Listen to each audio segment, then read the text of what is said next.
Okay, happy Sunday to all of you, and I am back yet again. So sorry for all the delay I've done. I've taken a long gap between my curtain raiser and then I've got into many things due to which I couldn't do the episode. But thanks for sending all the love my way, all the messages, everything. Thank you so much. I'm so overwhelmed. So here again, welcome back to All Mixed Fruit Juice Curtain Raiser season and episode 2 here again. As I promised, I'm going to do amazing things with amazing things on All Mixed Fruit Juice. And as I promised, the first one was so good. A lot of feedback coming in the talk show with Sanjay. And to match it up, I have somebody today equally interesting. I have Manasi Valluri, a very dear friend who's agreed to join me on All Mixed Fruit Juice today. And we're going to talk about child learning. How do we, unblock the issues with child learning and so on. Thank you so much, Manasi. How are you doing? I'm good. How are you? I'm doing good too. Long time no see. Yeah, how are things back in Chennai? They're good. Things are going to normal, which is very scary. We have to be very careful in the tough times. So we are very skeptic, but at the same time, life can't stop. So that's the major problem. Right. It's so how many people around your residential area are wearing masks and how many people are not wearing masks? No, everybody has to wear masks. Otherwise, we cannot leave our houses. So that is a compulsory rule. And we don't have even one positive case in the whole period in our apartments just because of the strict rules that we had. So there is not even one positive. Has not a single positive case. Okay. Not a single positive case. There were 1-2 people who traveled from abroad and all that stuff. So they had to do self-quarantine. Other than that, there was no positive case at all. So those precautions, if I put my foot down and by mistake I go till the basement, the lift lobby, my security person does not allow me to go out of the lift without the mask. By mistake, if I forget or something, I have to go back, put the mask, and then only come and put my foot out. I just hope that the lifts are working in your apartment because you'll have to walk back 10 floors. Lifts are working and they, clean the lifts every 2 hours. So the smell in the lifts is so strong that you actually want to avoid the lifts because it's very difficult to breathe in the lifts because of all the sanitization process they follow. Every 2 hours they clean the lifts. Right. My parents also had this feeling once I reached Hyderabad because I was sanitizing the house so much with all these interesting liquids which are coming our way in lockdown. But they had to say, okay, we appreciate it, but okay, now just let us take a chill pill. Right. So what happened is, meantime, we were using this very strong sanitizers and all. So too much use of the sanitizers and all, there was a skin rash, skin peeling off. And all that, those were bigger problems initially. So not over also very important. Yeah. Recently, I was talking to one of my friends. He was saying, "Hey, dude, can you tell me what perfume do you use?" I was like, "How does it matter now? Everybody is only applying sanitizers." Yes. So no other aroma or no other incense will be felt. All thanks to the alcoholic nation we've become on the hands. Yeah, and we keep seeing new ads, 97.7% of alcohol to clean your phones and laptops. No water content and all. What all things, we are like full Jugadu nation. We can come up with anything in minutes.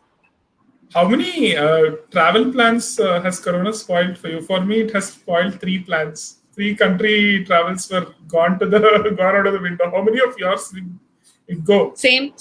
There 3, 4. And the worst part was, near and dear ones being sick and not being able to visit them. And even if you go visit them, you will not be allowed in the hospital. So those things are something, that bother. Travel plans, we can do it little later also. That's not a big deal. But these things are like really upsetting, like when somebody is in need, when somebody is in ICU and you are not there for your family. That bothers a lot. Yeah, totally. So for amazing people are watching us right now. All Mixed Fruit Juice is very important because it talks about everything about life. It talks about music. It talks about travel. It talks about food. It talks everything about life. We're talking about people. We're talking about learning today. Why is it Yes. so relevant? Because the entire show is unscripted. I don't come prepared. Neither Manasi comes prepared. That's the agreement we have before we do the show, and that's the agreement I have with every guest. We throw in a lot of informal things. I talk as if I'm just talking to a friend or a person I know, rather than it being a fully recorded show. Yes. As far as the lockdown is concerned, this is how the show is going to be once things get normal. Let's see how we can actually do this. So getting back to business, I've known Manasi, who's done a lot of work in the area of child learning. She's a child psychologist. She's a certified counselor, and she's done amazing work in that field for a lot of time now, time what I can remember. And today we'll talk to Manasi about how what is child learning, what are the challenges they face while they learn, and how do we unblock these issues. It may sound a little interesting, but once you start hearing her speak, you understand why I put this up here right there on the top. So without any further delay, Manasi, so tell me, how did it happen that you chose this as your career? See, it actually started up with me changing my professions because of my husband's frequent transfers and everything. So I am actually a BCom graduate, gold medalist with an MBA. I was working in corporate sector, and then did something of my own. I run a event management company for almost 8-9 years, and then my husband was getting transferred, and I had to leave, uproot. So I thought, okay, this has been my passion. Psychology or helping people was more of it, but I wanted to do it professionally. And about me, so but as a child I had a learning problem which is called dysorthographia. I have a huge problem with spellings, and if I didn't have this problem, I would have become a doctor. I would have strived at least, I would have tried at least writing. That time it was not neat, but give MSET and try to do something like that. But in science, my difficulty was like just not reading the subject and the concepts. I had to by heart the spellings also. And you might find it very it is very embarrassing. In my 9th class, my English teacher showed me my notebook, and I don't know, remember what lesson it was also, but the country spelling was wrong. So, she was like, I had the whole page. If you see my notebooks, in every page, I will have at least 20 to 30 red circles that the teachers do. Because there will be so many mistakes in one short notebook. And in that short notebook, I will have 20, 30 red circles. So it used to be very embarrassing. And even today, I have that problem. But now, because I'm in this process of teaching, I know the techniques. It has helped me a lot. But even today, if I'm doing any writing, I have to get the spell check done. And again, I'll tell you, everybody will say, what is a big deal? Spellings problem, you type it, you do a spell check from Google. Google gives me a red line and no option. Google doesn't understand what word I'm trying to do. So there is no option for me to correct the spelling also. So somebody has to do the proofreading and double, triple check my whatever I'm doing. And it is actually embarrassing, and if it is in a public forum or where somewhere I'm writing notes and somebody is peeping into my notes, and then I freeze. Even today I freeze. So these are some problems that it is very important to address these problems. And I got into this not knowing that psychology will lead into learning problems and all this stuff, but I wanted to help people. I wanted to do it professionally. So I did my MSc Psychology, and I started interning in a very big hospital where we used to get almost 150 to 200. Mm-hmm. Let me interrupt you there. Psychology is not an easy exam to clear, from my knowledge. Right? And so you cleared it on the first go, am I correct? You cleared it on the first go, right? And I'll tell you, in my center where I wrote it in Tiruchi, I was the only person who passed that year. Okay. So that was also, and Go ahead. And on top of it, I didn't know the spelling of psychology. So for every question paper where you have to fill in the, the sheet up on the answer sheet, you have to write. So I used to keep my hall ticket and copy the psychology spelling because it would never come right. So always there would be a spelling mistake. So I had to copy the psychology word itself to pass psychology. Imagine like you couldn't get psychology right, that's okay, but you actually got the psychology right. Yes, yes, that's true. Okay. Yeah, but let's take a step back. Viewers who are watching it, we specifically wanted to do it on this date, even despite her very busy schedule, my very busy schedule. We wanted to do it on October 4th because October 4th happens to be World Dyslexia Awareness Day, and this whole month is apparently dedicated Dyslexia to Awareness Month. Yeah. So for people who want to quickly know about dyslexia, the quick mainstream reference I can give is the beautiful film made by Amir Khan, which is Tare Zameen Par, one of those very, very meaningful films, dedicated to children and its learning. I felt very bad when it did not make the cut to Oscars. The problem Ishan Avasthi suffers from that film is dyslexia, a learning-based disorder where people have problems with speech, sound, and many other things. Manasi, so why don't I ask you, what is dyslexia? How could you tell it to somebody, a layman? Layman, basically, dyslexia is something that the child is not able to learn in the general process that they are being taught. So that is why it is called a learning disability or a specific learning disability.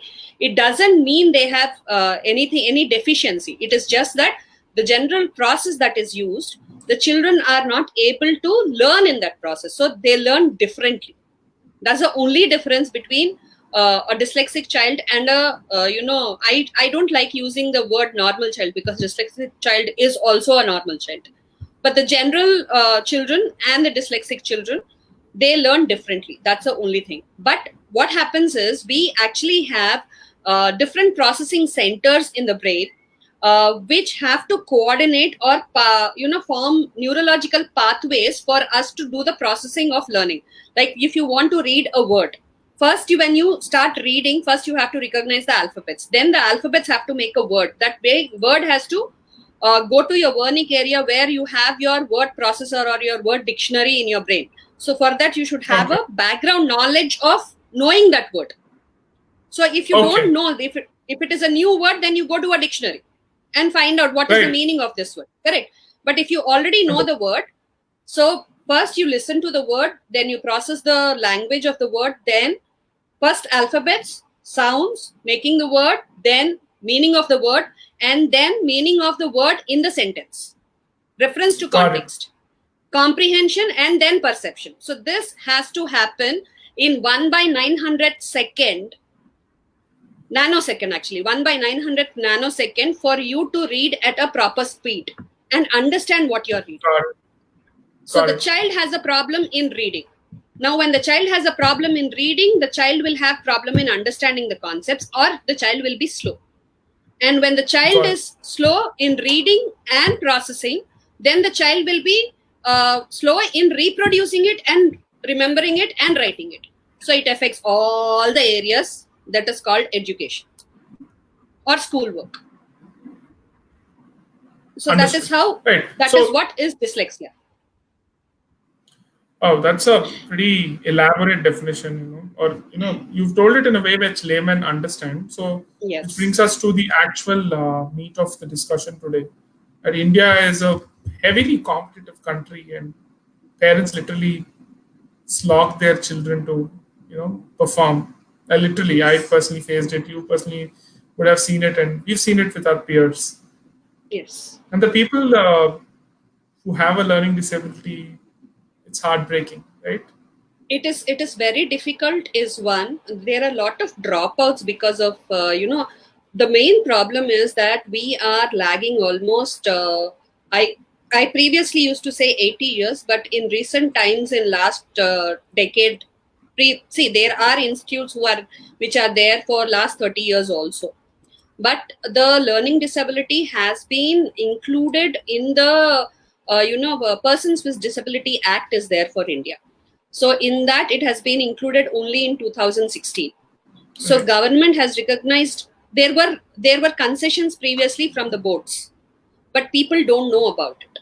And first of all, the problem is what is this learning disability or what is dyslexia? They don't know. So identifying or relating and helping the child to overcome these problems is a major drawback in India. And another very important logic for India is, compared to other countries, it is very, very important to understand. We, at least most of the, I don't know the exact percentages, but most of us study in a medium which is not our mother tongue. We study in English medium, right? And in English is not our mother tongue. So, studying in your mother tongue and studying in English is totally different. If you take an example, then people will say in America also there are German, Chinese, Spanish people who are learning in English. That is also not their mother tongue.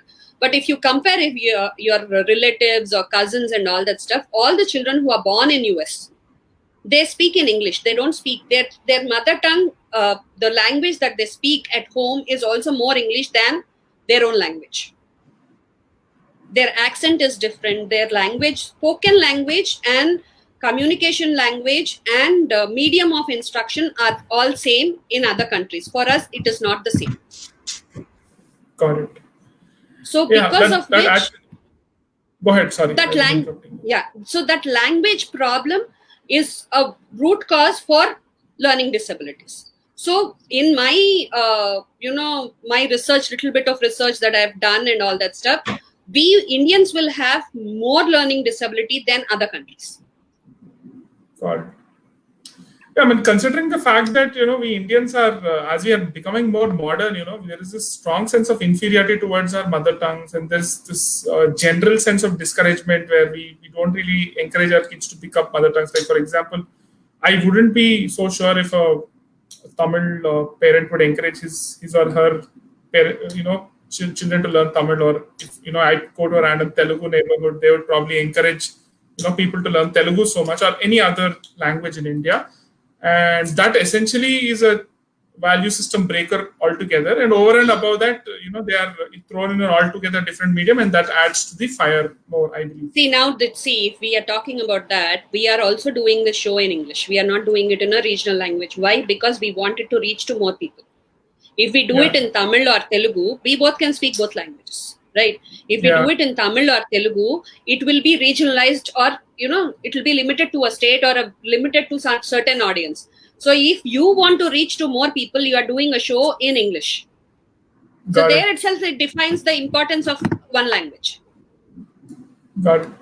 In fact, when I actually did this show, what happened, obviously English is because there are people all over the world who are watching us. So, I still want to keep it, the most, homogeneous language possible. Yes. So there were people who said, why don't you do an episode in Telugu? And somebody said, why don't you do an episode in Hindi? Somebody said, why don't you do an episode in Tamil? I said, these are the languages, if you ask something else, I have to learn that language and come back.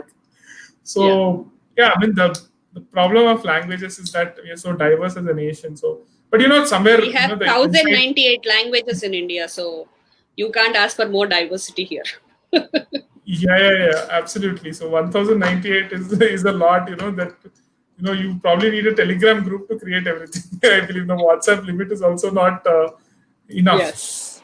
Right. Yes. So going back, so when we're talking about child disability, right? There's an obvious thing that a child struggles when he's having this disability and is unable to compete with normal kids, and obviously that whole graph sticks. The bigger problem. One small correction. Don't call it a disability, please.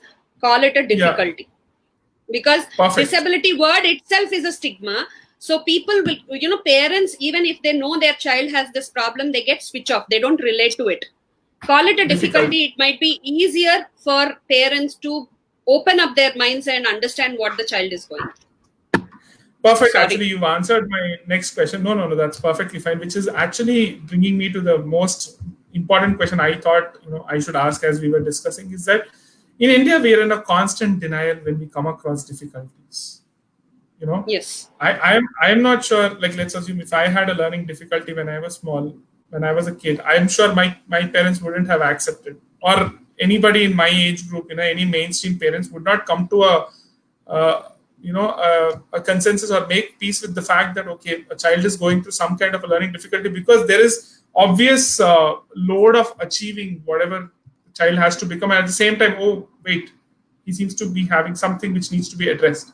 Now this whole conflict is very searing. So can you share me your thoughts about that? Accepting is one problem. See, now you have Google. Now somebody might, after this program is finished, somebody might, go and search the symptoms of, dyslexia or something else. Now you have Google. In your time when you were a kid, or in my time when I was a kid, Google and all these things were not there. Even if you know your child has a problem, there is a huge stigma. How many of our parents will go to a psychologist and say, I want to assess my child if my child has any kind of difficulty? How many of the parents will do it actually? Because the stigma is there. That is a major problem. Instead of, trying to, what will the society think? So that is a very big problem that Right. not only us as a nation, but everybody has that stigma. What will the society think, or what will the relatives think? What will the grandparents think? And that is where we are not able to identify the problem.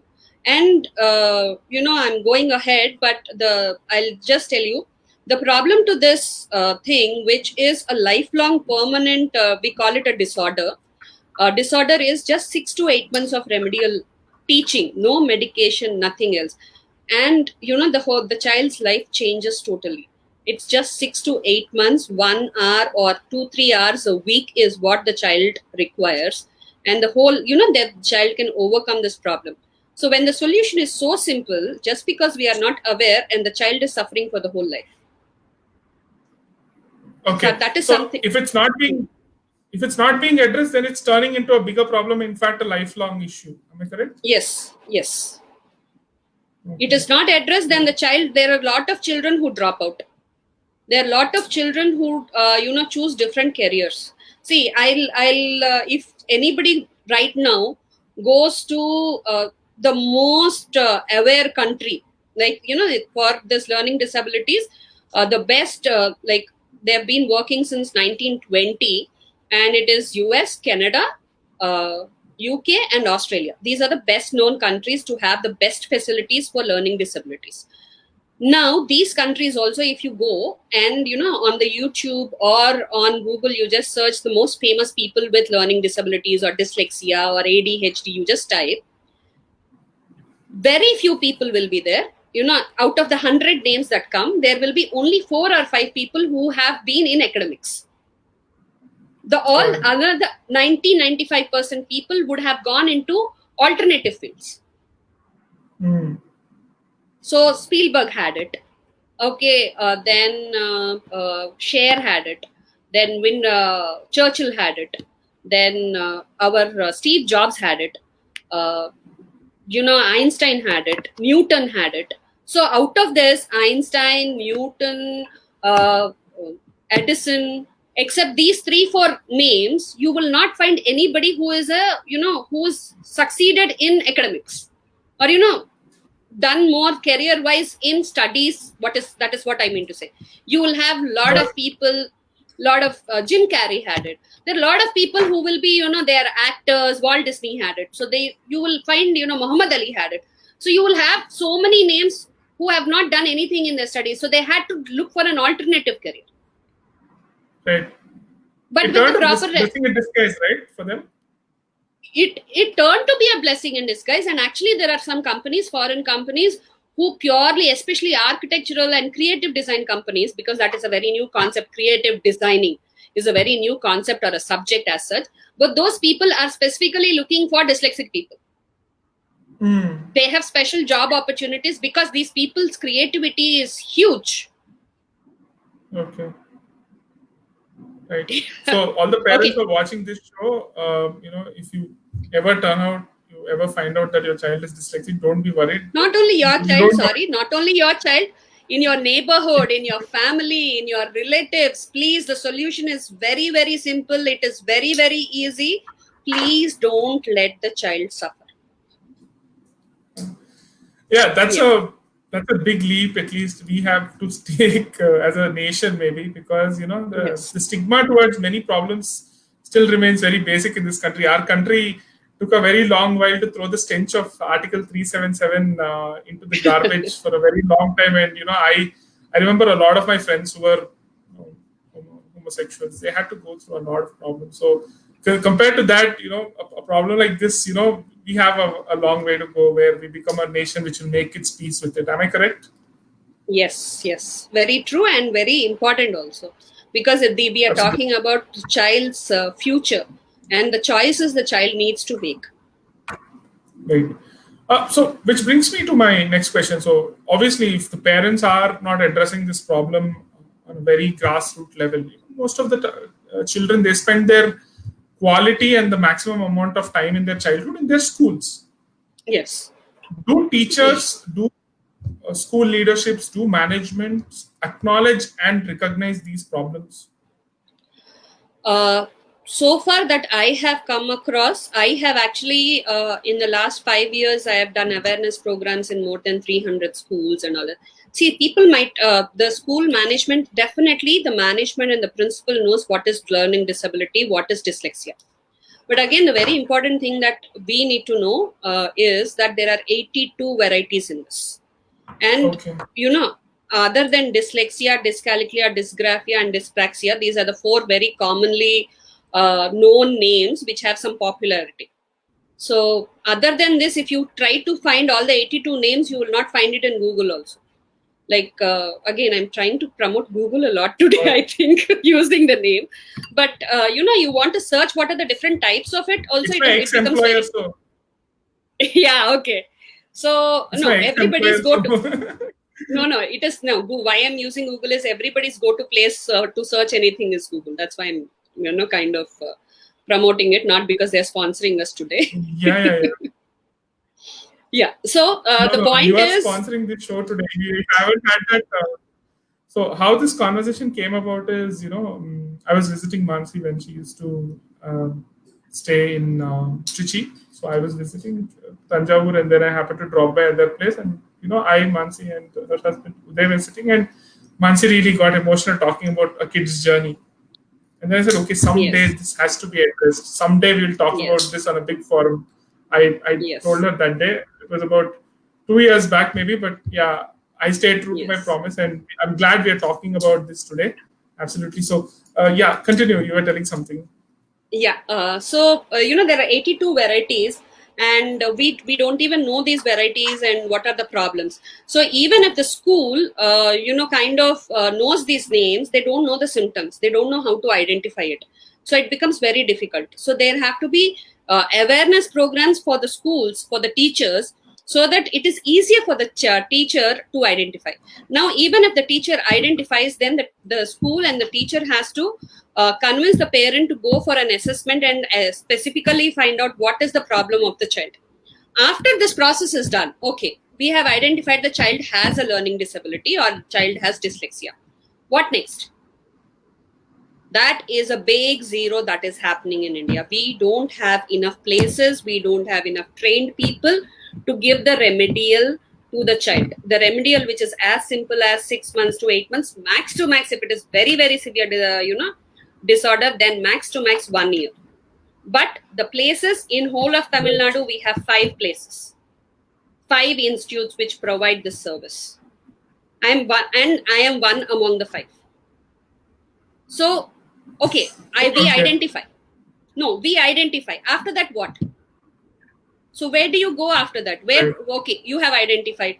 And if the child is in 10th class, then there is a solution, because with the certificate you get from the doctor, you can apply for a concession. There are beautiful concessions available by all boards. We have concessions from matriculation state boards, we have from CBSE boards, and we also have from our international IG, IB, all the boards give concession. So in 10th class, you can apply for these concessions and the child can pass 10th class. But what till 10th class? So we keep quiet and sit idle till 9th class. Suppose we have identified a child in 2nd class or 3rd class. with 6 months help, the child who is not able to read and write, or he's failing all the exams, with my experience, I give a personal guarantee of the child getting at least 60 to 70%. Instead of doing this, we wait till 10th class to apply for concession. What kind of solution is that? That is in my view, that is not a solution at all. There have to be enough trained people, or the best thing, see, in US, you have the idea law. Okay. In this idea law, every school, public school and private school, has to have a resource room with the qualified teachers, trained teachers, where this is the right of the student. And if the student is not provided the service, they can sue the government, sue the school. These are the kind of provisions that are there. So there they can demand for these things. So there has to be, once the problem is identified, that we have to identify what is the child's learning pattern and what are the weaknesses the child has, and accordingly we have to individualize the remedial pattern for the child. It cannot be the same way of teaching for every child.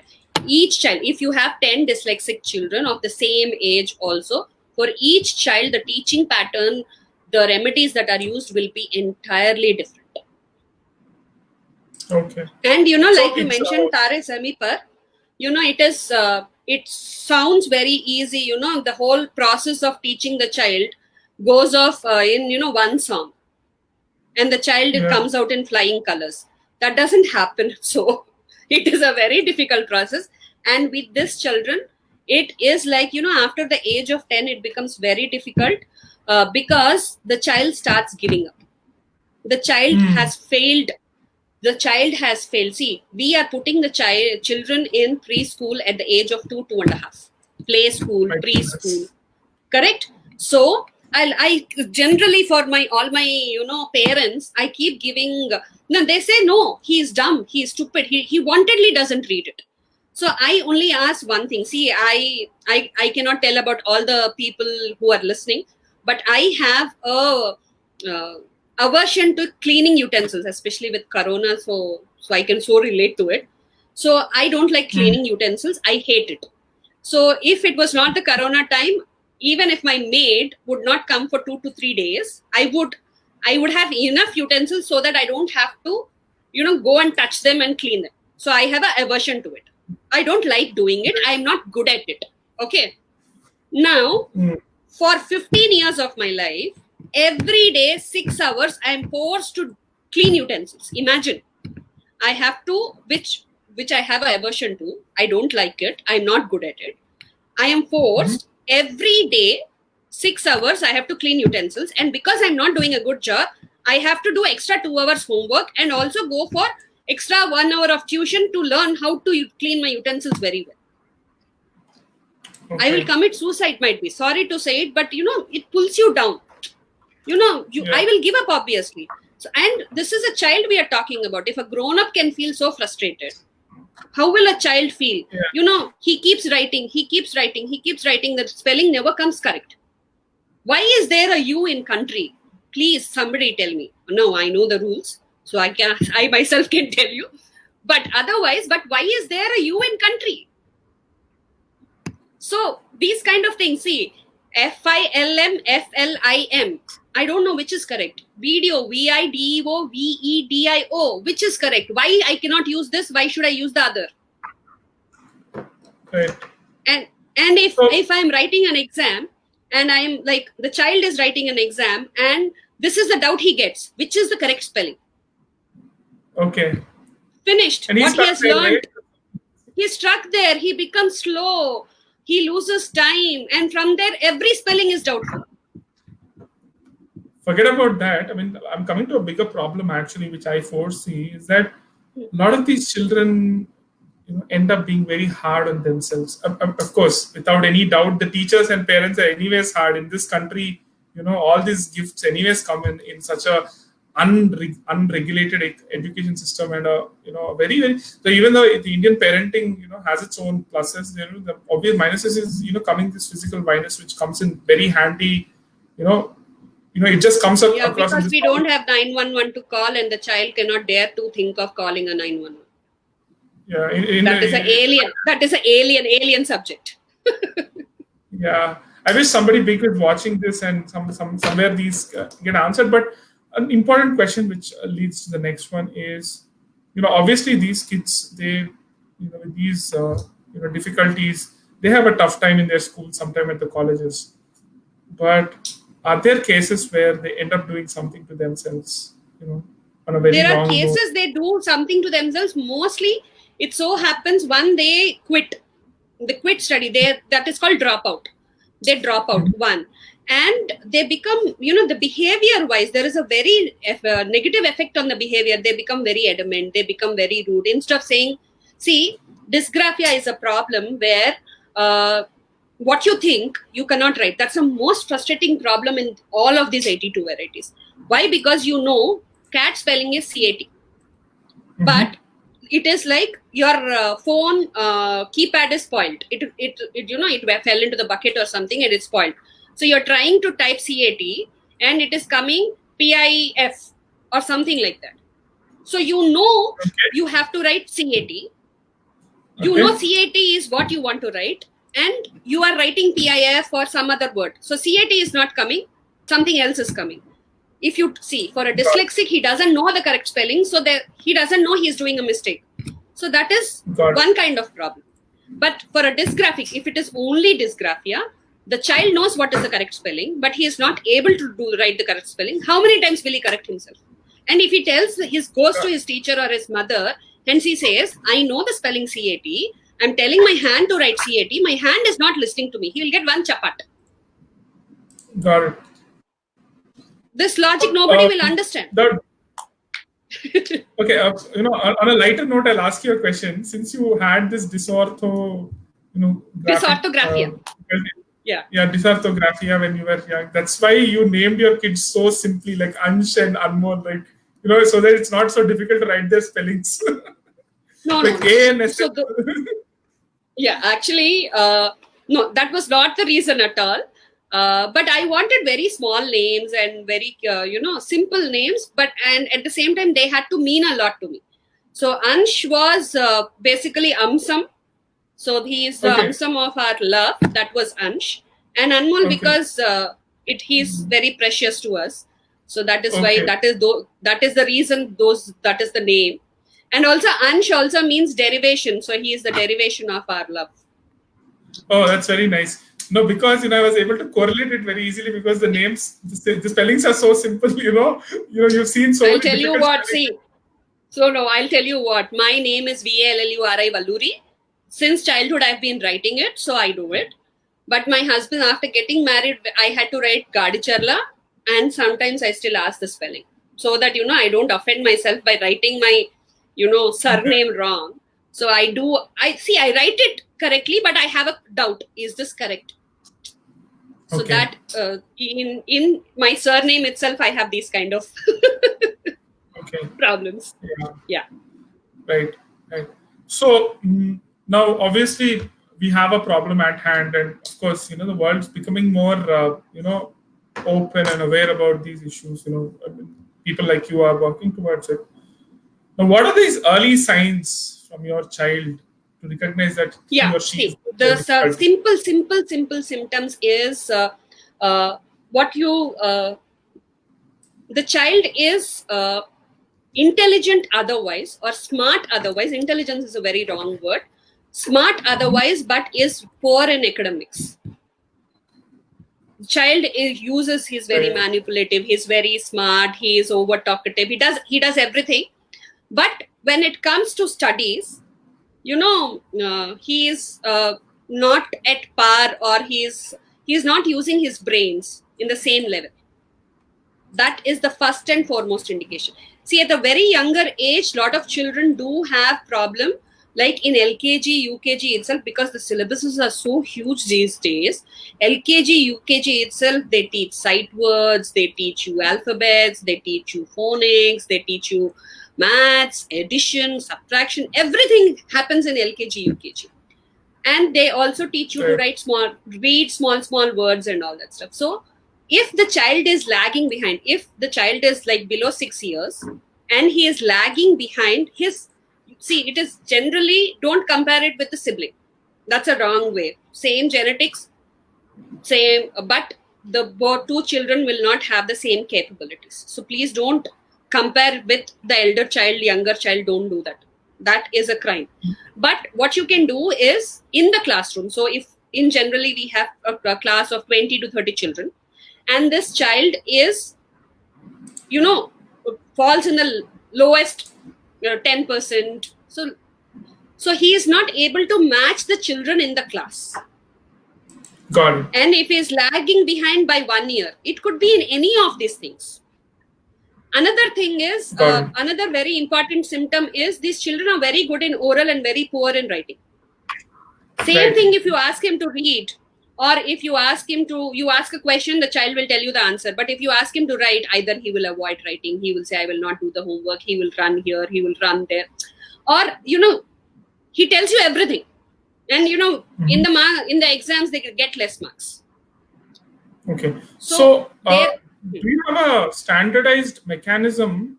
So let's assume, if on a very fair sampling, like in your apartments, let's assume maybe 12 kids may be having this issue. Let's assume across 1,000 families or more. No, how do you no, an average sample?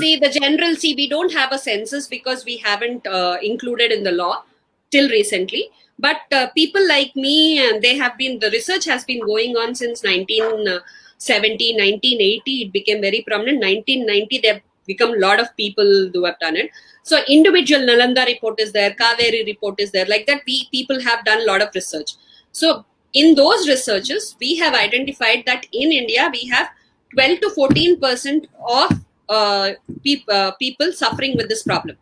So in 1,000, it is 120 children, not 12 children. Okay. So the problem is much bigger than I have actually expected it to be. Yes, right. It is 12 to 14%. But yeah, okay. Sorry. But in my experience, again, in metros, it could be lesser. But when I was working in Tiruchi, Tanjavur, all these small, they are called B, C category cities. B towns. Yeah, B towns and all that stuff. There, again, the, exposure to the language, daily language use of English is very less. So there, it could be a cultural problem also. But I have done assessments in more than 300 schools. And actually, I found the ratio to be 30%, not 12 to 14%. This is my personal experience. On this personal experience, I might be, present a thesis, but we cannot say because based on this, all villages have or small town people have more dyslexia, and towns have, cities have lesser dyslexia and things like that. But it has been my personal experience. These 12 to 14% is the government rate, like the reports rate. But in person, I have seen 30% of the children having this problem. It's very normal, that means. So it's absolutely, these kids are normal kids. That's it. They're just, a lot of people do not know they have dyslexia. They just go through it and they get normal, right? Yes. They don't get normal. They find like me, like in spite of me having a problem, I was good in my education. I had to study extra, or, I had my own mnemonics or my own techniques of remembering things and doing things, or avoid spellings. Or, scribble where I don't know the spelling so that the teacher doesn't know there is a spelling mistake. These kind of techniques. So we people invent new techniques to overcome these problems. So we learn to survive. It's very simple. It's basically that, you just find your way around it. Like the way right now, how we are finding our way around. But the percentage of people who find their way around it is very less, and it is easier for a person who has just one problem and the severity of the problem is less. That person it will be easier for that person, because when you are sitting in an engineering college, the lecturer is not looking at your spelling mistakes. The lecturer is looking at your concept. After 12th, nobody, even in 12th marking grading, I don't think unless and until It's a big heading with a very bad spelling. Nobody is going to cut your marks for the spelling mistakes. Not really. Yeah, That's but where CBSE has been very liberal. Yeah, but if it is only spelling mistakes, then it is okay. Like my problem. But if it is a very severe dyslexia, where or dyscalculia, where it is dyscalculia is a problem with math, the person has to quit math totally for their life and have to compromise. So yes, the person will succeed. See, success and this problem has nothing to do with it, but they might have to make different career choices. Got it. They might have to choose a different path. What concerns me bigger is the impact it has on the child mental health, the impact it has on the overall dynamics of a family. Dynamics of the family. The other thing, very important thing is what we have observed is these children don't become self-destructive. They become antisocial. Yeah. So many dropouts and so many people, young blood roaming around the roads, the houses, the cities without any aim, getting into menial jobs because they don't have qualification and not happy with, because these children are intelligent children. The very important point again I want to say is, for any learning disability, the first and foremost rule is the IQ of the child is above average. Only then it is considered a learning disability. So below average IQ or less IQ and learning disability are not the same. Slow learners and learning disability is not the same. So this concept of, calling anybody who is not able to write or has learning disability, calling them slow learners is common across schools especially. He's a slow learner. They just label it. They don't even know the definition, scientific definition of a slow learner. And not to know that the impact it has on the child, right? The moment they say that, the child totally gets demotivated, demoralized, and that's the end of a lot of things the child can do. Yes. They would say, okay, any which ways I'm a slow learner. Any which ways I do this, I won't get it. What is the point of trying? So instead of, the other day I was saying, instead of saying, I can't do it, I am not able to do it, the child starts saying, I won't do it. Yeah. And they are not scared of the punishments because they have seen the punishments. They have seen the scoldings. They have gone through the humiliation. And I tell you, if a smart child, they would have felt humiliation so badly that somebody else coming and telling them that doesn't make much impact, because they would have, dealt self-depreciation, cursing themselves. They would have, why am I not able to get it? Banging their heads, not physically, but, emotionally and metaphorically banging their heads and cursing themselves. This would have the process. Every child goes through this process. So somebody comes and says, I'll make you stand, I will not promote you. You have to come for remedial classes, or you have to go to tuition. You do this extra work. It doesn't make sense. Got it. So, you've covered so much, which is actually worrisome. But now let's assume, so the faster way is, do you have a way to survey this or census this? If you're so let's assume if I'm a school principal, I want to come to you and say, okay, I want to just profile my students and want to understand, what is this learning difficulty like in my student? What is the way out? What is the mechanism and what is the time duration needed for it? See, basically, we have some NIMHANS Bangalore has an assessment test. We have international assessment tests, but I very specifically, personally feel that these tests will not be fit for our children. So there are 2-3 tests, but these tests can be done only by a psychologist, and each test will take about 1 to 1.5 hours per child. So on a larger level, if you want to do these things, it's not going to happen. It's not going to happen the way it should be happening. Like if a school wants to say, I have 3,000 students, I don't mind. I want to do a test for all my 3,000 children. So 3,000 into 1.5 hours and 3,000 children into one-on-one psychologist doing it, not going to work out. Yeah. Not going to work out at all. So that is why, again, I came up because I have seen all these problems and I've been banging my heads as to, how to get a solution. So I have developed an assessment app where the psychologist does not need to sit with it. We have this app where you can actually, the teachers, the parents, the principals, your neighbor, anybody can question. It is a questionnaire, specific questionnaire, where you answer and instantly you get the report. Instantly you get a report saying this could be the child's problem. And anybody who registers and does this assessment, the whole question answer session 1, we have already put the algorithms and all that stuff. So you get an instant report. So you know, yes, the child has a problem, the child does not have a problem. But this is again, our team of psychologists sits with these reports. So we individually, the process which has to be done, instead of on, face to face, whatever answers have been given, parents will answer, teachers might answer in prejudice also. So we have the questions, framed in such way. So we also find out if they're trying to mask the problem, or if they are trying to, overcompensate or things like that. So we have tricky questions also in that.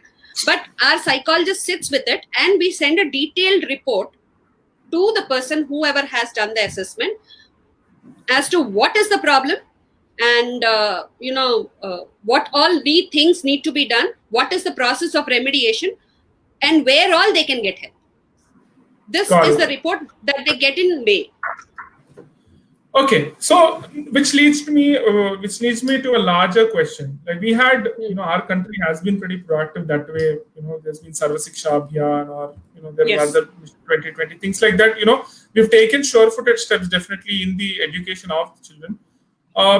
Do you see the current central government or the state governments adopting a program like this into the mainstream curriculum so that we are able to address these difficulties in a more effective way?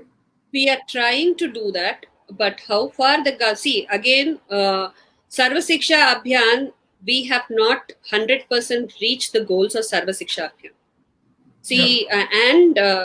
There is for special education. Another problem with learning disabilities is these children don't fall into the regular crowd, which is the normal schools, and they don't fit into the special schools. So where will they go? They need to be addressed in a different way. It has to be addressed, but it has to be addressed in a different way. And the other problem is that, if the government takes a step of 2016 April, this learning disability was included into the RCI, Persons with Disability Act and all that stuff. But since then, not any major steps have been taken. So if in the general process, if they say again, it will take 10, 15, 20 years for us to implement all this stuff. Because in our Sarva Shiksha Abhiyan, midday meal, education for all, inclusivity is not happening the way it should happen. Again, they're doing the best. But if I go to a government agency, it is my idea. I have not approached, I'm trying to approach. But if I go to a government and I say, you need to do, this is learning disability, you need to do this for the state. They will say, we are not able to, fulfill the Sarva Shiksha Abhiyan itself. I cannot take up this responsibility, new responsibility. Let me reach this 100% first. And then might be I'll think about learning disability. That would be the outlet. Yeah. Let's assume you are pitching this idea to say I'll quote a few real life personalities. Let's assume you are pitching this to say a Smriti Irani, or you're pitching this to a Y.S. Jagan Mohan Reddy or a Edappadi Palaniswamy. Or let's assume you're pitching this to a Mamata Banerjee. Like I'm trying to take different political inclinations, different outsets of political style. Or let's assume I'm pitching this to say, No, you should pitch to whom, No, you should pitch to whom is who has a child with this problem. So let's assume I'm pitching to Arvind Kejriwal. Like say, I'm talking about different, political clouds. All different inclinations, and different style of political, inclinations they have. So, what would be your, punch points? Like, let's assume you had established in 30 seconds. How would you do it? Oh, okay. So I can... not 30 seconds. Let's assume you have 2 minutes or 3 minutes. Okay. That's how much 30 seconds is difficult. So first is... first and foremost thing is for everybody to know what is learning disability. That is the first point. The second point is the ratio, the percentage, and what is the difficulty the child is going through, and how we can improve. See, if we don't have, till now what is again happening is, till 8th it is compulsory pass. So every child is getting passed till 8th class. So nobody is trying to make an effort if the child is actually having a difficulty, not having a difficulty. And 9th and 10th, Right. in most of the schools that I have come across, again, I'm not trying to blame anybody. Most of the schools that I've come across, if they find somebody is lagging behind, they ask them to get a certificate. If the certificate says the child has learning disability, then it goes into compensation category. So that doesn't affect their results. After 9th, after 8th, the schools are, more interested in the point of, 100% results. Every school needs to have the 100% result mark. And because of it, lot of children are forced to take TCs and leave. Leave and go where? Right. So this problem, see, one, your grade levels will increase if you address this issue. And your dropout rate will... Yes, and the dropout rate will fall down. The dropout rate, I have been doing some studies. Not the whole country, but Tamil Nadu and Pondicherry was very easy because it's a very small state. So Pondicherry's literacy rate is 85.85%, and the dropout rate, it was 4%. They have brought it down to 3.4%. So if there is no dropout at all, and also 100% pass rate is there, but at what grade are they passing? Are they just passing? Are they passing at 90%? Are they passing at 100%? Are they passing at 50%? Are they passing at 33%, 35%? What percentage of marks are they getting? And what is the scope of a child? You just tell me yes, you have 100% of your 10th class marks. How many of these children are going for higher education? Only the cream lot? The other people, simple. The school also says, go and do polytechnic. As if that is not a difficult thing to do. It's actually tougher, right? In fact, that's tougher than regular engineering. Yes. And especially with this, our new national policy, 2020, National Educational Policy 2020, there have been so many changes, inputs and everything. I was very happy reading it. But then they said, we will do it in 20 years. Slowly. Obviously, I understand we are a very huge country. To implement anything, it is to implement people to do social system, it is a life threat. Social distancing and putting masks itself, we are not able to do. So implementing something, changing the education system is going to take a long time. I definitely understand that. But the point is, with this changes, if, some government takes the step of, bringing this, implementing this, they will be the first in the country. They will be the model state which has addressed this learning disability. And, the change that can bring. So what more does the educational minister or the chief minister of a country, state want than this kind of publicity? They're the first pioneers in doing it. Probably as we are becoming more educated and more educated people start voting, I think these are the things which are going to take place in the society. So, another testimonial supporting the National Education Policy 2020, I think that really adds a lot of weight, considering there's been a fair lot of good things supporting that. So it's nice to hear from somebody like you who's been working on child difficulties. And now, see, I will tell you, a lot of importance is being given on coding. Let first make phonics compulsory in the academics, then go to coding. They don't know what is the sound. See what happens. I think we are finishing on our time. But what happens majorly? We don't have an air time, so we are lucky. Yeah, no. See, I'll tell you what. The major problem with, again, English and our languages is, our language has only one letter and one sound. English has 26 letters and 44 sounds. And the same letter can make 4-5 sounds, and the same sound can be written in 4-5 different spellings. So, since 1920... You can do the math. Please put your permutations and combinations, you will go hayway. Yeah. And then that's enough to short circuit the child itself. Yes. No, any child, for any person, if you don't, they don't, and we don't, in other countries, they teach phonics as compulsory for the kindergarten. We don't teach phonics in the phonics way. See, and again, phonics is just the sounds of the letters. The child should have phonological awareness. That is the whole process, why, what goes where. So that awareness does not happen in our country. Even in the phonics classes, parents are, privately putting them in phonics classes. They learn all the sounds. We have beautiful YouTube videos, but it ends there. What to be taught is also not clear. So again, coming back to our language, we don't have these confusions, right? If you have to write philanthropist in Telugu, how do you write? No. Okay, in Hindi. Other than in English, if you have to write philanthropist in Hindi. Right. So what are you doing? You are listening to the sound and writing in Hindi whatever is the letter, grapheme or the letter that represents that sound, right? Okay, now if I want you to write Gharelu in English, you write Gharelu. GHA or GHERARERU.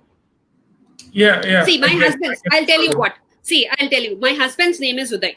He spells it UDAY, correct? But U makes a sound. U doesn't make a U sound. Yeah.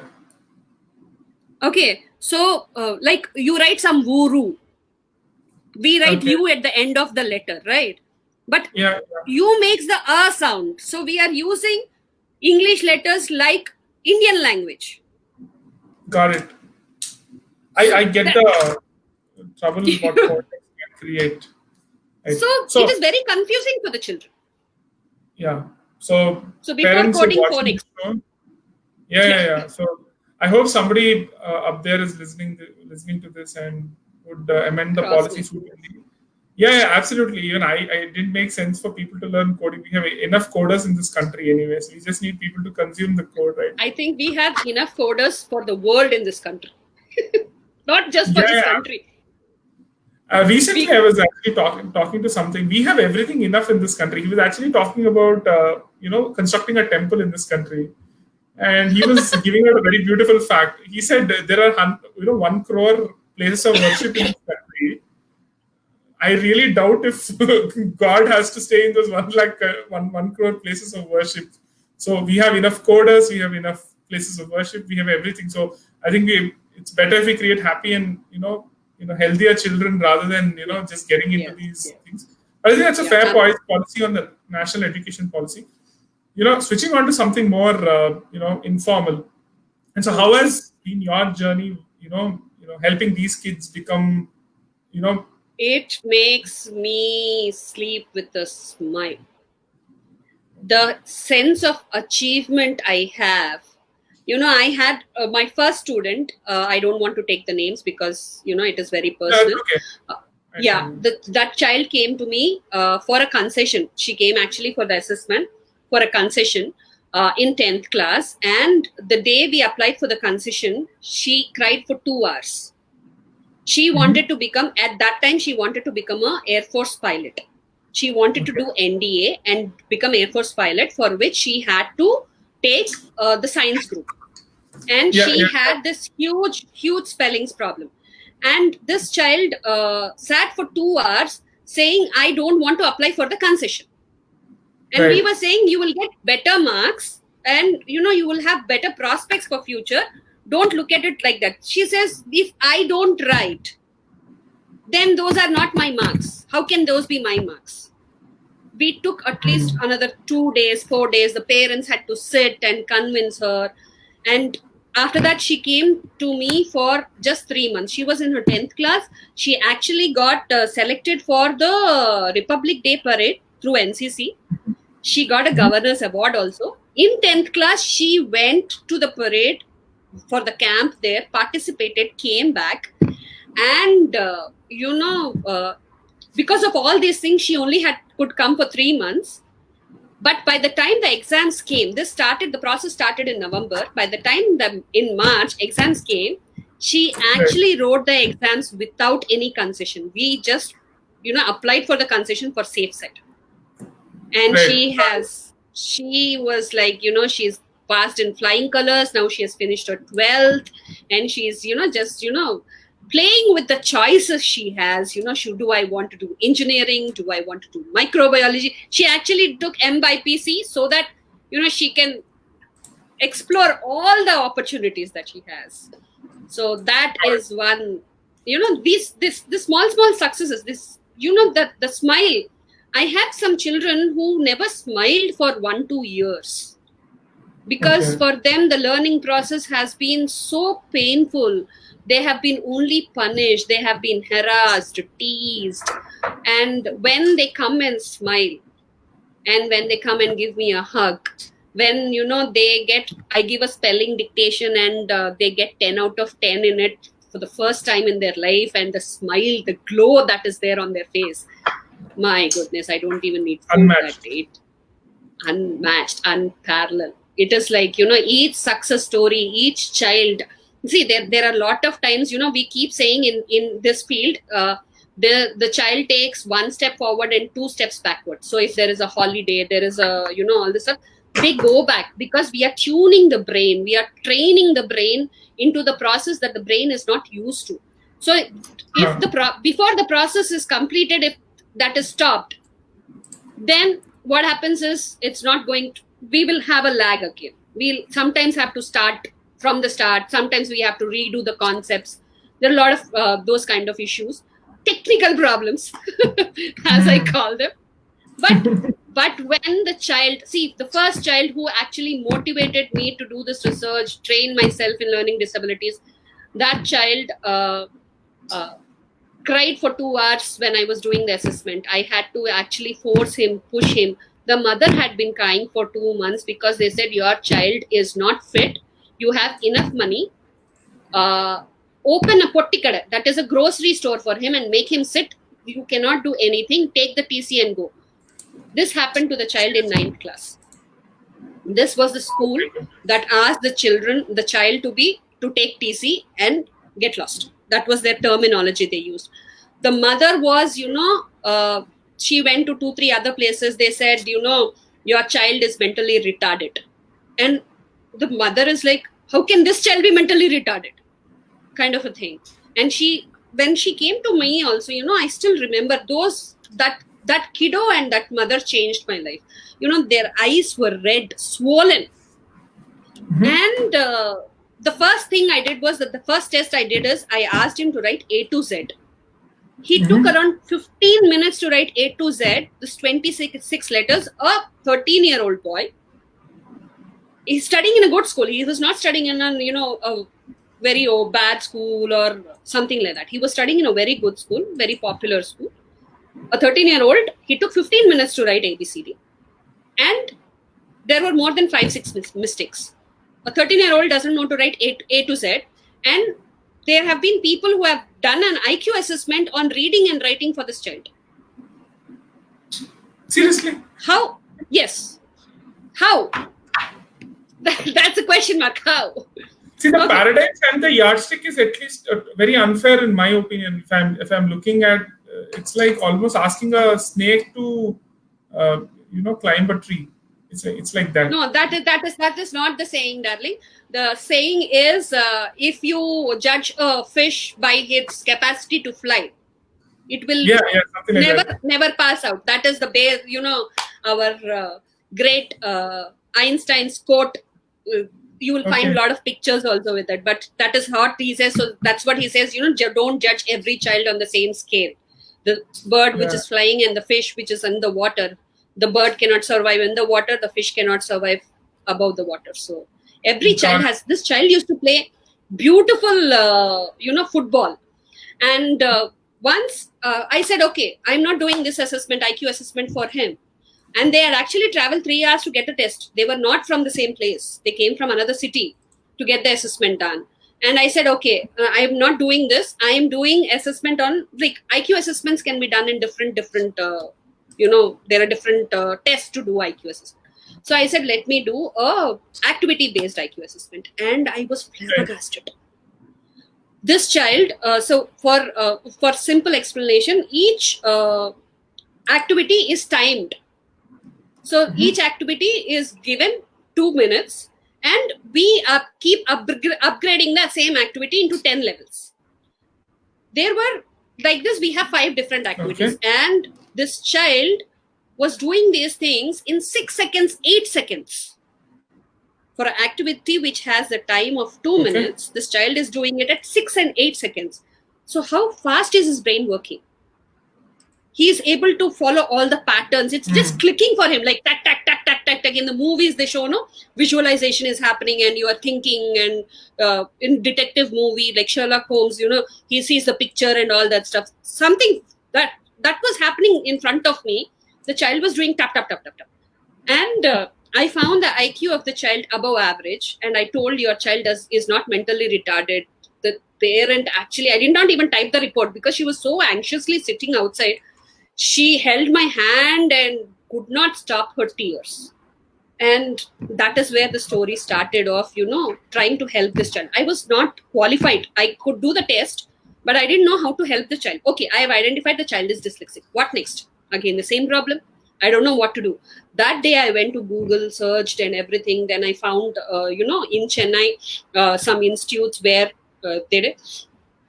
This child who was asked to take TC got 85% in 9th class. Wonderful. So, that changes his life. That changes his way of looking at it. He was like, very shy, reserved, not opening up. He would not even look at you. He will be looking like this. He'll sit like this for hours and hours and hours. The child, after this remedial classes, the children open up, they start smiling, they start looking at people, they say hi, they address, they open up, they find their voice. All these changes are wow. Got it. So, wow, yes. That's a pretty comprehensive, it's very inspiring. It's also nice to know that there are minds which are working towards addressing this space, and I'm sure the world will get a better place for these people. Obviously, Yes. every problem needs to be addressed, and it's nice it's being addressed this way. I hope the governments, the learning community, the teaching community, which often is graded very insensitive in this country, are all aware to this issue and start embracing this, treating this more sensitively. So moving on, something more informal, what the show is actually meant, but we went into a very serious we went into a very serious discussion. I'm glad. So for people who are watching this show right now, if you have any questions, do fire it across the way in the comments. We will try and see how many we can address. Otherwise, also we'll ensure that the answers to these questions reach your way. So this show, you just please type in the problem there. Please be anonymous if you're referring to any particular child. We'd like it that way. So it's nice to be very heartening. My feeling that these children are normal children is reinforced today. The fact that this is not a disability, it's a difficulty, is reinforced today. These people continue to do great things, despite not having a great educational background. Amazes me a lot, because I was, of this very strong feeling that education is necessary, but it's not everything. I've always had this feeling, and after our discussion, I feel more sure-footed about the fact that if somebody is not able to get along with education, it's okay, it's fine. You'll still continue. No, it's not. No. That I will not say. The child should get educated, and then the child should have the option of choosing not to pursue his education. But it should not be like he's thrown away. He's not given the chance of getting education itself. Because I'm referring to that only. I mean to say that these people, they continue to do amazing things outside their life. Outside the square of education. And also another request: whoever is listening to this, it's not just gay people coming out. Please, all the people who have this problem, who are in good positions in India. If you go again, Google. If you go and search, people, prominent people with learning disabilities in India, you will just find 3 names. That also only 2 names. I have found the 3rd name because I was doing a research of somebody relatable. How many people, like when I'm doing an awareness camp, if I'm putting Jim Carrey and Steve Jobs or somebody else, Steve Jobs also people know because of iPhone. But all this Spielberg, all these people, this generation kids and people don't relate to all these people. Who knows share in India? How many people know share in India? At least like grassroots levels I'm talking about. So I wanted somebody whom you can relate to, says, yes, I had this problem, I overcame this problem. So again, because in Tare Zameen Par, Abhishek Bachchan gave the permission to to mention his name. Then Boman Irani came up saying, I had this problem, so that is why I had to, take up photography and any which ways he did it in college and all that stuff. Then another again, this is all Hindi crowd. How much of South Indians can relate to these people? Big question mark. Then there is Raghav Junial, who was in Dance India Dance and the slow motion dancer and all that stuff.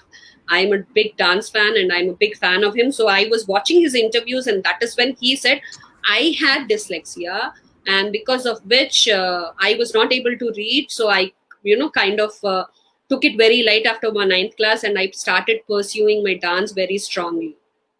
So these are the only 3 names in this huge population that we know who have learning disability. So there must be a lot of successful people who had this problem. Instead of feeling ashamed or hiding, I to feel very proud, saying, yes, I had this problem, but I'm still in this position. I got very good education. I'm successful. So all these people should come out and say, yes, I had this problem. So we should have a session for raise your hand for learning disability kind of thing. Whoever has a learning disability raises their hands and says, yes, I have learning disability kind of a thing. Where, people will say, then it becomes easily acceptable by everybody. Yes, oh, this person also has. Oh, that person also has. So it becomes a common thing for everybody. It is no more a taboo. It is no more a stigma. It is no more a disability. Right. All Mixed Fruit Juice, when it was actually conceptualized as a show with drinks, actually. Family safe drinks, non-alcoholic. So right now, I'm not able to offer you a drink. That's what I was thinking I would do to my guests. What is your favorite drink, and what would you like to have in your hand right now? Last guest said that he liked lemon juice. So I'm looking what okay, lemon juice. Yeah, I am. I like mango juice more. Generally, in whole of my college and everything, I love Maaza. That time, getting fresh juices was not always an option. Nowadays, yes.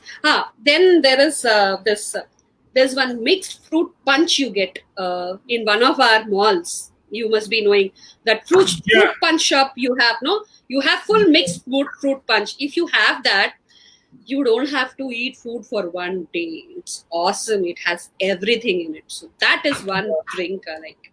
I love it.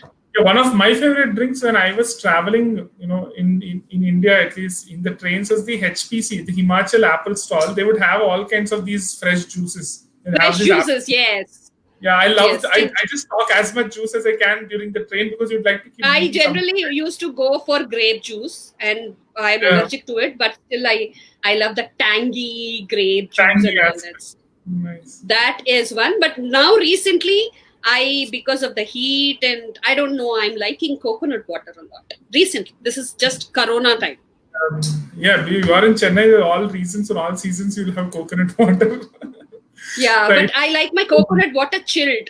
So what I do is I buy the coconuts, I bottle them and keep it in the fridge, and I keep sipping it. Like, it's like, wow, kind of a chilled coconut water is good. And it's very refreshing, very nutrient. Viewers watching this show, and I think if they want to go back and quickly grab a coconut right now in this time in our country, difficult. That's the risk of discussing something related to eating and drinking. It immediately you makes feel like doing it. Yeah, but most of the people will have a Coke or a Pepsi in their fridge, so they have to compensate by. That's like very normal these days, and the Coke is especially Corona. Now the lockdown is closed, but previously people were stocking Cokes and Pepsis also, because again, when will they have the stock? Not that the shops won't be open. When will you go out and buy them? So let's talk a little more about on that note. So what happened? What was the biggest discovery you did it in this pandemic? What was the biggest discovery you made about yourself, or something interesting you did in this pandemic? Like one of my I guests, learned sketching. You learned I learned sketching. sketching. Portrait. Nice. I started. Yeah. People Yeah, recognize people. the portrait. Oh, okay. Yes, So you yes, but sent me again, a portrait for doing this show. I will say I'll make your portrait, but for that I need a lot of time, which I don't have right now, and it also has to be the mood and all that stuff. But yes, Okay. that's the first thing. Immediately in March itself, I did it because I knew later, I will get busy. First one was like taking a break. It was like holiday kind of a thing. Children were Right. also at home. We were getting adjusted to being all of us being at home and not being a holiday. So that Yeah. period I know that. I did learn. So I wanted to what learn did you playing do for guitar, your- but Can that it did happen? not work out. So Still in Corona the is here to process. stay, so you figure out what you can do to do that. Yeah, but then now Meanwhile, there is. Yeah. any health tips? What are the interesting, unique health tips you figured out during? Please don't take any stress. De-stress. And even if you are at home, please, if you're working from home, please maintain specific office times. Just because you're at home, please don't keep continuing till the end of the day. Have a schedule, maintain it, give time to your family. Just don't take people for granted. Don't make yourself be taken for granted either by office or by family. Please maintain healthy, mental health is very important. See, you suddenly listen here, oh my god, somebody got a positive, oh my god, even he had this thing. Immediately, relatability. What if it comes to me? What if, again, we don't think what if it comes to me and I will die. Generally that is not the human mentality, but we are scared. Oh my god, what if it happens? Oh my god, what if school's open? So stop thinking of what if. When that what if happens, we will anyway handle that what if. So don't get anxious in advance and spoil your whole balance, because your moods will affect everybody in the family, your health, everything. Be happy, Yeah. enjoy the time, and please have a schedule, maintain a schedule. It is very healthy and it is very required. If you maintain the schedule and do everything properly, then all the other issues also will not happen. Yeah. A very So fair thing, that's, more than Corona. I think the fear of Corona is killing people, or it's I actually putting. I personally have seen a lot of people. What if something happens to me? What if? I personally in my family have had people who were hospitalized and who got very anxious. What if my kid gets corona? Oh my god, they have to go to office every day. All these things, this anxiety, the anxiety as a disorder, not anxiety as just a normal anxiety, the word we use, but anxiety as a disorder has become very common during this period. And they don't know what to do about it. And what happens is, it is a ripple effect. They get anxious, they start yelling, they start becoming hyperactive, restless. The things they're supposed to do properly, everything gets affected. So the whole mood, from one person it goes to the other person, from other person it goes to the other person. Actually, when the corona started, I thought we will have a lot of cases of cabin fever, kind of locked in one place, claustrophobic, and people will kind of feel like I'll go mad, kind of a thing. But that did not happen. Yeah. But this anxiety things came up a lot. So don't take so much of stress. Don't keep imagining and inventing scenarios of what might happen. Don't stop predicting when the corona will go off, when the corona will come into your house. What if this person has corona? What will happen if that happens? Leave it. You will have to face it when and if it actually happens. Till then, don't think about it. And keeping count of the news, who all have got, what is the percentage. Nothing is going to change in your life. You have to take the precaution. You have to be careful. You have to maintain social distancing. Don't unnecessarily go out. Whatever basic common sense things, don't take it for granted. At the same time, don't take it too much into heart also. We have to live with corona for some time. There is no escape. I think we're gonna see light at the end of the day for sure. But Who is going to see, Yeah. who is not going to see is the big question. I think that is the See, Indians, most of us will see. most of us We will are see. like, we are very resistant. We are very resistant. Yeah, that What will I heard Corona of. do to us? Yeah, what will Corona do to us? Nothing. If Pani Puri couldn't do anything to us, then I think Corona is a With very all big. the WhatsApp posts, especially, we got of how the pani puri was made with the legs and all that stuff. Yeah. Hey, in fact, After the, I mean, if people are watching this show, they might be motivated to go and eat pani puri, and we might actually see a few people breaking the rules of social distancing. So, on that note, any closing notes on what we were discussing today? Any final thoughts? Quick. please try to understand it is not just about learning disability or learning difficulty that your child has, especially in this corona times. Children are under lot of stress. There is a new concept called school from home. Work from home is finished, school from home has started. There is no break for the children and they don't know how to adjust to it. Please give importance uh, to how your child is feeling. Don't override their emotions. Don't underwrite their emotions. Please give value to them. You please respect them. They will respect you equally. It is not just another very important point is feeding the child at the correct time is the most important responsibility we all mothers have been taking care of. Feeding the child's brain also is important. So please give them food for brain. Think Right. with them, talk with them. That's very important. They don't have any friends now. Talking on phones is not the same as, and understand if your child has any kind of a learning problem, understand why. Don't just, start calling them names, saying you did not pay attention. If you had paid attention, you would have got more marks. That is why I told you to study for 1 hour extra. You didn't want to study. Don't do all this. Understand why. Please get into Right. the reason behind why, rather than uh, telling them how to do it, what to do it. If after that also is not able to do it, and sit with the child and understand what is the process, where is the process going wrong. Got it. That is very, very important. Understanding that is what we are talking about, unblocking your child's learning. Understand your child's learning process.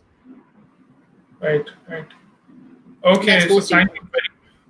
thank you very much, Thank Mansi, you. for Thank you emotionally so much. Yeah, uh, I do and get emotional on comprehensively. this subject. Yeah. I'm glad this format of the show makes the guests, real, makes the guests, speak out their hearts. And I'm glad I'm also able to bring some of the most pertinent and valid issues, to a larger audience. And I'm thank I'm, you for I'm being a really part happy, of especially on this day, International Dyslexia Awareness Day, and this month we were able to address this issue. Thank you so much, Surya, for calling me. I had good fun. I was little like kind of little skeptic. Oh my god, interview kind of a thing, but you never made me feel that. Thank you so much. Yeah. Yeah, that's precisely the idea, right? It's live and unscripted, which makes it a lot of fun. And the offline Yes. format, whenever we can get to that, it's so much fun. Thank you so much, Mansi. Stay safe, stay happy. Thank you very much for Same to you. coming. Everybody stay safe. Thank you. So, okay, guys. So there you go. So that was our very interesting show today, and thank you again for watching it. And your child is normal. Your child is perfect, even though he's going through all of this. Right. On that note, that's about this episode 2 of our first season for All Mixed Fruit Juice. Thank you for all the love which you've sent through messages, all our inboxes on everything. So continue to like, share, subscribe on Facebook, Instagram, and YouTube. We are bringing a lot more interesting content on the way. I've got a lot of customized requests. Bring in these guests and do a show in Telugu, do a show in Tamil, and everything. Yes, I promise to be more regular. I promise to be, do a show almost once a week, and also bring many more interesting content your way. Till then, like, share, subscribe, and do share this across with people. We are in the middle of a pandemic, so we are all in this together. Let us stay safe and let us stay happy. Thank you and good.